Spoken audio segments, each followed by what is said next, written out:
Europe 1 Info, 13h-15h, Clélie Mathias. Bienvenue sur Europe 1. Si vous nous rejoignez, nous sommes ensemble pendant 1 heure. C'est l'heure de retrouver les grands entretiens politiques. Je recevrai Mathieu Vallet, eurodéputé et porte-parole du Rassemblement national. Mais tout d'abord, c'est Constance Le Grip. Bonjour madame, soyez la bienvenue. Bonjour.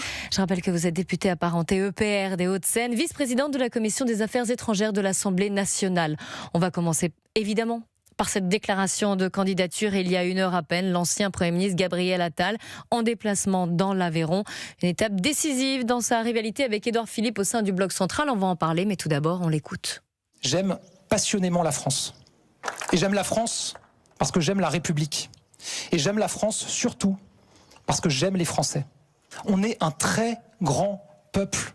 Ne laissez jamais certains vous expliquer que le meilleur était derrière nous.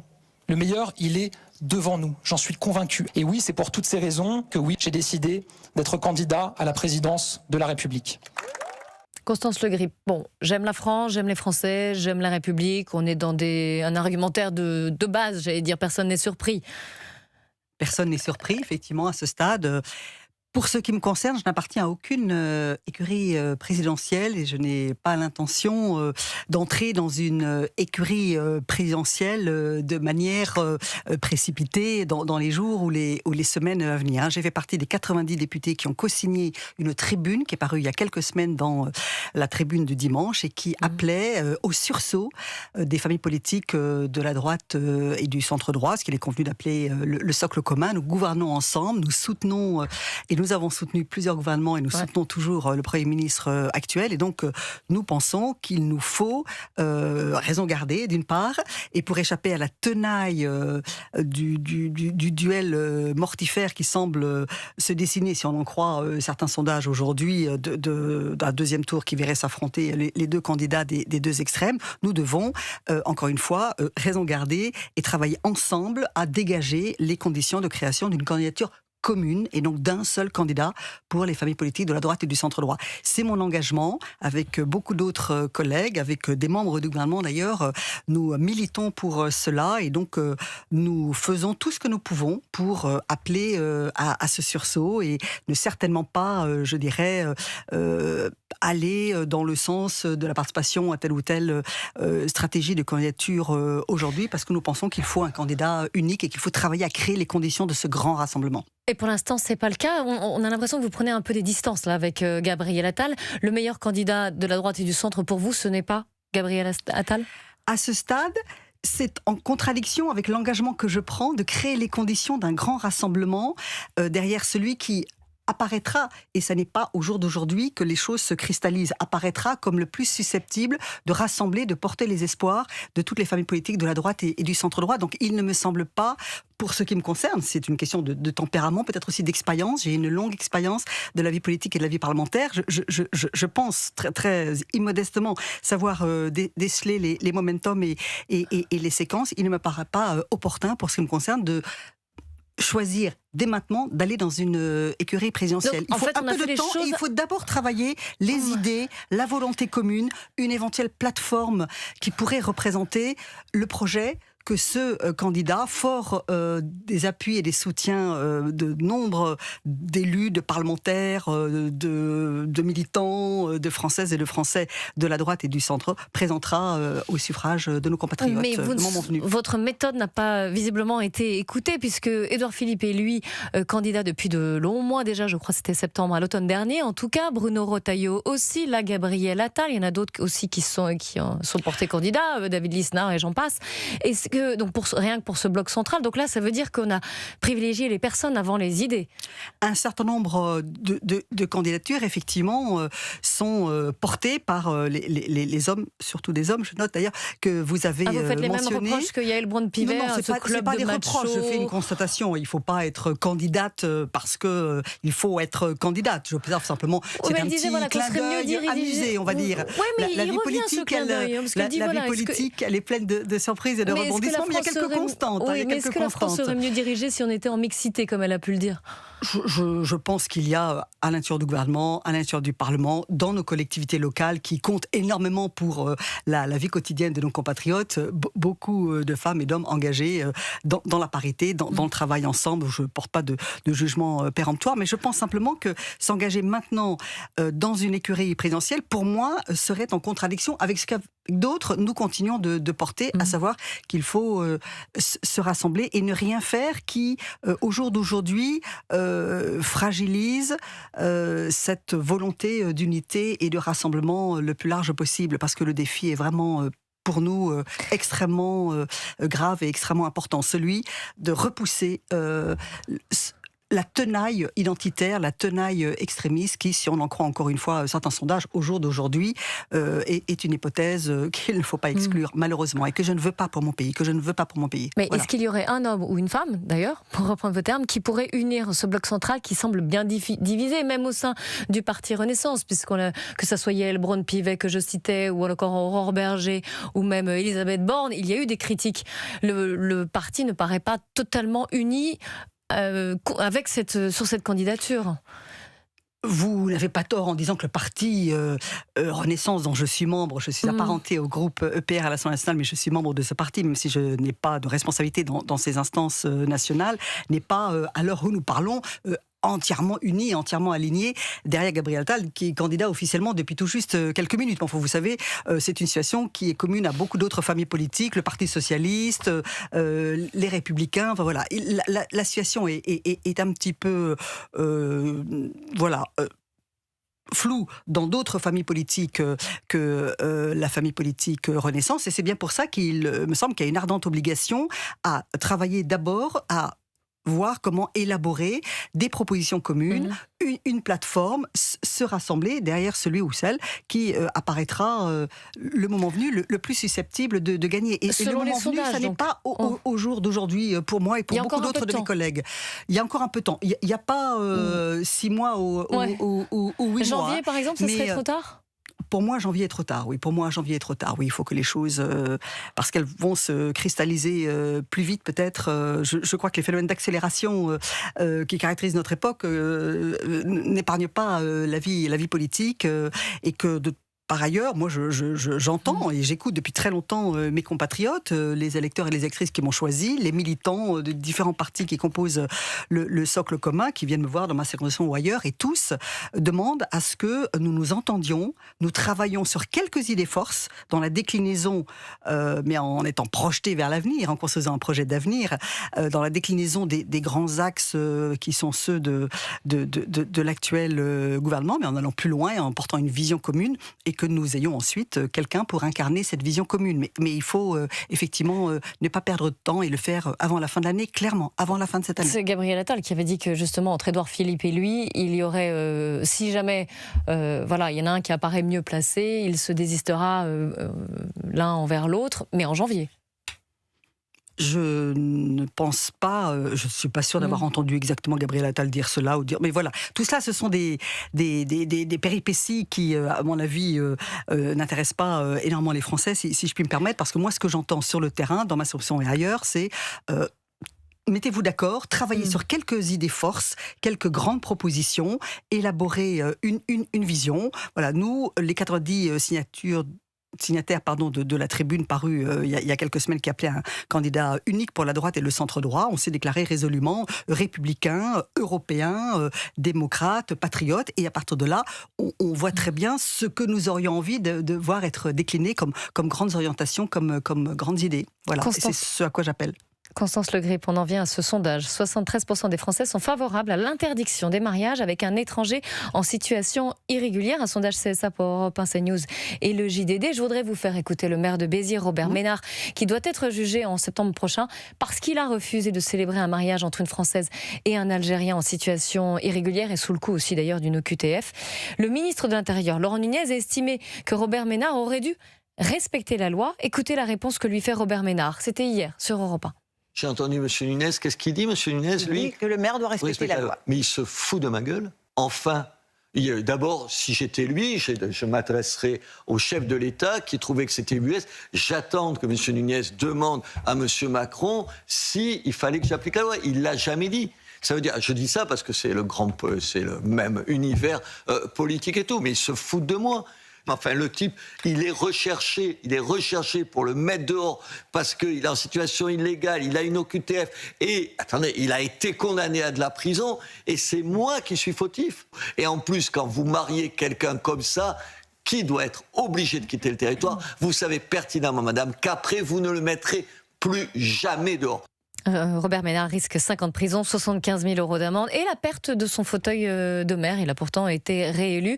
De quel côté est-ce que vous vous situez ? Est-ce que vous vous situez du côté de Laurent Nunez ou du côté là de Robert Ménard ? Je ne veux pas rentrer dans les querelles, mais moi, ce que j'en pense, c'est très très clair et j'ai déjà eu l'occasion de le dire. Moi, je fais partie des 73% des Français interrogés dans le sondage que vous avez cité qui pensent qu'effectivement... il n'y a pas de droit au mariage pour une personne sous le coup d'une OQTF. Donc il y a une proposition de loi portée par le sénateur Stéphane Demilly qui a été discutée et votée au Sénat assez largement, je crois me souvenir, avec d'ailleurs le soutien du gouvernement. Hein, c'est bien pour ça que les choses se sont bien passées. Même d'Emmanuel Macron aussi, qui avait dit que cette situation était ubuesque. Oui. À souvenir, et il fait bien de rappeler, et vous le faites aussi, l'échange très clair qu'il avait eu à l'antenne de certains de vos confrères avec le président de la République, qui a effectivement, et je suis tout à fait en phase avec ce que dit le président de la République et ce que disent toutes celles et tous ceux qui pensent, voilà, le sénateur Demilly et d'autres, qu'il faut qu'on fasse bouger la législation. Alors on n'a pas encore réussi, parce qu'il y a eu des problèmes d'ordre du jour parlementaire, le texte n'a pas réussi à venir à temps, etc.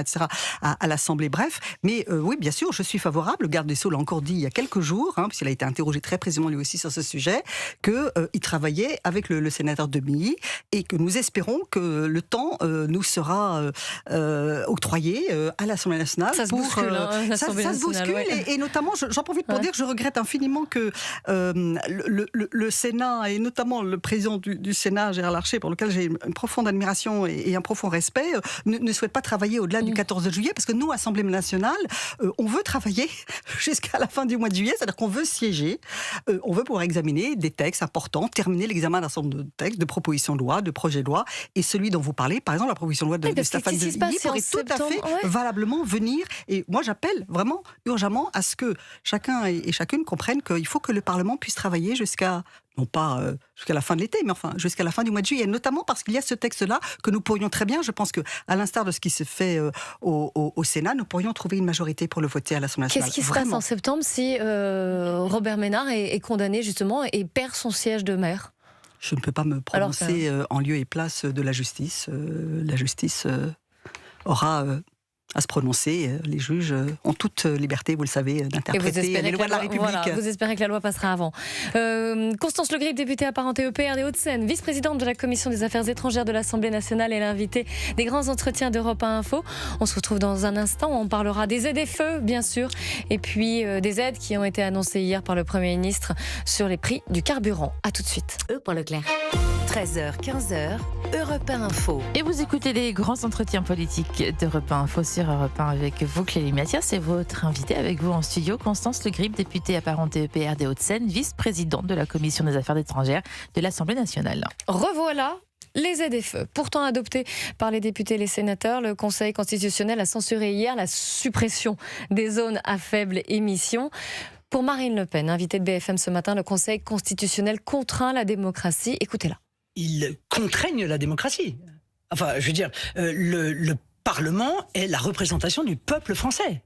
Or, encore une fois, avec des arguments très contestables sur le plan juridique, ils contraignent la volonté exprimée par le peuple. C'est quand même très problématique, parce que c'est vrai sur les ZFE, c'est vrai sur le ZAN, c'est vrai sur l'immigration, ça commence à faire beaucoup.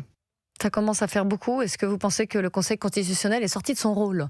Pas du tout, non. Moi, je respecte profondément l'état de droit et le Conseil constitutionnel, dans le cadre des missions et compétences qui lui sont données par la Constitution, a très clairement jugé comme il entendait devoir le juger dans le cadre de ses missions et de ses compétences, compte tenu, encore une fois, de ce qu'il y a dans la Constitution de la République, pour ce qui est de son rôle, et aussi de la jurisprudence constante qu'il n'a cessé de produire. Il a jugé non pas sur le fond, mais sur la forme. Il a retoqué cette disposition au prétexte qu'elle est un cavalier législatif, une expression que peut-être certains de vos auditeurs... il faut expliquer un tout petit peu. Voilà, Oui. au prétexte qu'elle Oui. n'était pas dans le périmètre, le sujet cette loi, même, de ce n'était texte, pas dans oui. le périmètre, que ce soit dans un sens ou dans l'autre, du texte initial, qui est un projet de loi porté par le gouvernement depuis un certain temps d'ailleurs, de simplification économique, où il n'y avait pas de mesures concernant l'organisation des collectivités locales ou l'affaire de la lutte contre le réchauffement climatique et contre la pollution. Donc le Conseil constitutionnel, et ça n'est pas une surprise, et sa jurisprudence constante, a estimé que pour des raisons de forme, ce dispositif n'avait pas sa place dans ce projet de loi-là. Il était hors périmètre et donc l'a censuré pour la forme au titre du qualificatif de cavalier qu'il a accordé à cette disposition. Moi, j'ai voté le projet de loi en première lecture comme en lecture définitive, avec à chaque fois, parce que cela avait été introduit par amendement parlementaire, la suppression des ZFE. En réalité, il y avait Vous n'y eu êtes pas d'autres favorable épisodes. pour clarifier un peu votre position. Non, mais pour clarifier ma position, j'ai voté un texte qui comprenait la suppression des ZFE. Donc je n'étais absolument pas hostile à ce suppression, texte, au prétexte qu'il comportait cette disposition assez radicale, on va dire. Pour être tout à fait franche, il y avait des amendements de compromis qui avaient été proposés, aussi bien en première lecture qu'en lecture finale, qui permettaient non pas de supprimer, d'abroger purement et simplement les ZFE, mais de les rendre facultatifs, de rendre aux collectivités locales concernées leur liberté de choisir ou pas. Voilà, il me semble là qu'il y avait quelque chose. Tout à fait, j'ai à chaque fois voté pour ces amendements qui, à mon avis, étaient des amendements de compromis susceptibles, dans la situation parlementaire que nous connaissons, de rassembler largement. Mais ceci dit, le sujet va devoir revenir d'une manière ou d'une autre. Et j'espère avec un compromis qui nous permette utilement de faire comprendre qu'il faut à la fois simplifier peut-être un certain nombre de choses, permettre aux collectivités locales de disposer de liberté dans les choix qu'elles font, y compris les choix environnementaux et lutte contre la pollution et le dérèglement climatique, mais également tenir compte de l'urgence climatique. Il ne faut pas être déraisonnable, il faut trouver peut-être quelque chose de raisonnable et un dispositif de compromis. Voilà ce que j'appelle de mes voeux. J'insiste un petit peu sur le Conseil constitutionnel, parce que tout le monde lui tombe dessus, effectivement, aujourd'hui. Mais vous pas êtes... moi, vous avez observé, voilà, pardon de vous interrompre. Voilà, mais... je ne critique pas le Conseil constitutionnel, Non, ça ne sert à rien, c'est du populisme pour moi. Mais justement, expliquez-moi quand même, parce que vous êtes député aussi. Oui. Donc les lois, vous les votez. Et Oui. là, c'est une loi qui avait été... Enfin, ces ZFE avaient été supprimées, alors je vais faire simple, 4 fois par la représentation nationale, par le Parlement. Donc qui n'en voulait pas de ces ZFE. Il y avait une majorité qui n'en voulait pas. Voilà, il y avait une majorité qui n'en voulait pas. Et le Conseil constitutionnel, là, décide de revenir sur cette décision de la représentation nationale. Alors c'est certes juridiquement et pour des questions de procédure parlementaire. Oui, mais quand même, est-ce que ça vous ne pose pas question, du moins? Alors, peut-être qu'on peut débattre, disserter sur l'accumulation des jurisprudences auxquelles le Conseil constitutionnel a cru bon de procéder. Je veux bien qu'on disserte effectivement là-dessus, je dirais entre juristes, entre constitutionnalistes, mais le Conseil constitutionnel, en l'occurrence, comme sur d'autres sujets, comme sur d'autres textes, est clairement dans son rôle. Et donc taper sur le Conseil constitutionnel, en quelque sorte, je dirais, opposer le droit constitutionnel et la Constitution de la Ve République, dont le Conseil constitutionnel est garant, et la souveraineté populaire, ne me semble pas être un débat posé en termes très raisonnables. L'état de droit, c'est un tout. Alors on peut débattre, disserter des rôles et compétences des uns et des autres, mais commencer à taper sur l'une des institutions, pour moi, c'est taper sur l'état de droit et c'est le commencement du glissement vers quelque chose qui, je l'ai dit très clairement, j'ai lâché le mot tout à l'heure, est du populisme. Il y a des règles de droit. Mais les opposants aux ZFE reprochent finalement au Conseil constitutionnel son manque d'indépendance parce que c'est Richard Ferrand, un proche d'Emmanuel Macron, qui est à sa tête. Alors ça, c'est totalement idiot, pardonnez-moi. Le Conseil constitutionnel est un collège pluraliste où il y a des individualités très différentes, avec des parcours très très différents, qui est assisté d'une armada de juristes extrêmement compétents et il rend ses décisions en toute indépendance. Commencer à instiller dans l'esprit de nos compatriotes le doute sur nos institutions, telles les institutions suprêmes, telles que par exemple le Constitutionnel ou le Conseil d'État, c'est le commencement du glissement sur une pente extrêmement dangereuse. Et moi, je ne veux pas de ça pour mon pays. Je ne veux pas de ça pour mon pays. Venons-en au prix à la pompe et à ces nouvelles aides, ce nouveau paquet qui a été annoncé hier par Sébastien Lecornu. Sur BFM hier, Manuel Bompard, le député de la France Insoumise des Bouches-du-Rhône, est revenu sur ces annonces, sur ces aides, et il les juge totalement insuffisantes. Tout ça pour ça, parce que je n'ai entendu aucune annonce nouvelle et sérieuse et susceptible de répondre à l'urgence de la situation économique et sociale que connaît le pays aujourd'hui, c'est-à-dire des millions de personnes en France qui sont confrontées notamment à cette augmentation très importante des prix des carburants qui les impacte dans leur vie quotidienne. Et il n'y a rien dans les annonces qui ont été faites par le Premier ministre et les différents ministres qui est de nature à changer réellement la situation pour eux. Alors Manuel Bompard et la France Insoumise qui réclament eux un gel des prix. À l'opposé, au Rassemblement National, on milite pour une baisse des taxes. Ce n'est absolument pas ni ce choix-là ni l'autre qui a été annoncé hier par le Premier ministre. Tout à fait. Mais pour autant, est-ce que c'est suffisant ? Alors, le gouvernement, le Premier ministre en tête, a été très clair. Les dispositifs qui sont proposés viennent compléter, renforcer, élargir des dispositifs déjà présentés. On est dans l'adaptation permanente à une situation que nous n'avons pas voulu, une situation internationale qui nous échappe et qui a des conséquences qui déferlent sur l'ensemble du monde, sur l'ensemble des pays européens, les pays africains ou certains pays latino-américains sont de situations épouvantablement difficiles.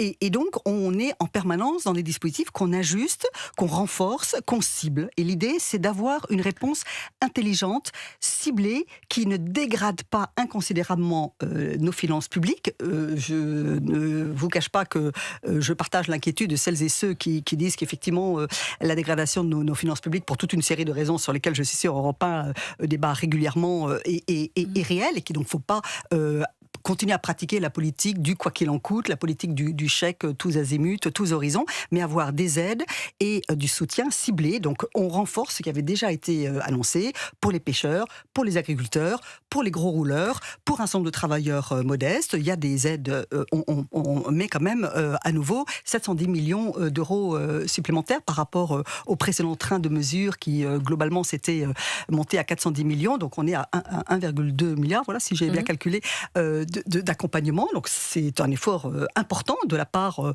de l'État, c'est-à-dire de nous tous, des contribuables que nous sommes, vous et moi, et on cible et on va ajuster. Il y a des mesures nouvelles pour les transporteurs routiers, pour les taxis. Mais c'est jugé insuffisant. Les taxis, travailleurs justement, modestes sont mécontents. Parce qu'ils disent, on se projette, je suis obligé d'acheter un véhicule électrique, il y a certes une aide, mais là c'est maintenant dont on a besoin, j'ai pas besoin forcément de changer leur véhicule. Donc ils sont mécontents, les dépanneurs sont mécontents également. Et parfois les agriculteurs aussi qui sont aidés pourtant, ou les pêcheurs disent oui mais c'est pas suffisant, je m'en sors pas. Et puis certains qui sont juste au-dessus des seuils, eux ne sont pas du tout aidés. Est-ce que vous ne craignez pas une colère sociale qui va monter mois après mois, parce que l'impact il va être global sur l'ensemble de l'économie française? Tout à fait, et on n'a même pas encore évoqué la situation des engrais qui commence à être très très tendue aussi, parce qu'il n'y a pas que le prix des carburants, et tout cela découle quand même du blocage du détroit d'Ormuz et du fait que voilà, après les frappes israélo-américaines, on n'arrive pas à débloquer la situation, et on voit bien que voilà, la fin de la liberté de navigation et la fin de la liberté de navigation dans le détroit d'Ormuz provoque des conséquences dramatiques. Notre pays a choisi une stratégie de soutien et d'accompagnement ciblée sur les Françaises et les Français qui travaillent, qui ne peuvent pas faire autrement que d'utiliser leurs camions, leurs véhicules, leurs bateaux de pêche. Je crois vraiment que le quoi qu'il en coûte, les chèques distribués non pas à tort et à travers, on n'a jamais fait ça, mais enfin de manière extrêmement large, ont eu des effets délétères, et en termes de finances publiques, et en termes peut-être aussi de mentalité. Et donc, aller toujours demander plus, toujours plus, toujours plus, ce qui est la posture de la France insoumise, est totalement délétère et totalement déraisonnable. Moi, je souhaite on retient accompagner une phrase quand même aussi, parce qu'il va falloir le travail les financer. d'accompagnement. Pas de hausse d'impôts à venir en 2027 ? Non, pas de hausse d'impôts. D'accord. On va tenir sur cette ligne-là. Je pense que c'est absolument pas ce dont ont besoin les Français, des hausses d'impôts supplémentaires. Non, le Premier ministre a été très clair. Il va falloir faire des économies supplémentaires si on veut pouvoir accompagner durablement celles et ceux qui ont le plus besoin d'être accompagnés en ce moment pour faire face à l'augmentation du prix des carburants. Merci beaucoup Constance Le Grip. Je rappelle que vous êtes députée apparentée EPR des Hauts-de-Seine, vice-présidente de la Commission des Affaires étrangères de l'Assemblée nationale. Les grands entretiens politiques se poursuivent. Dans un instant, je recevrai Mathieu Vallet, eurodéputé et porte-parole du Rassemblement national.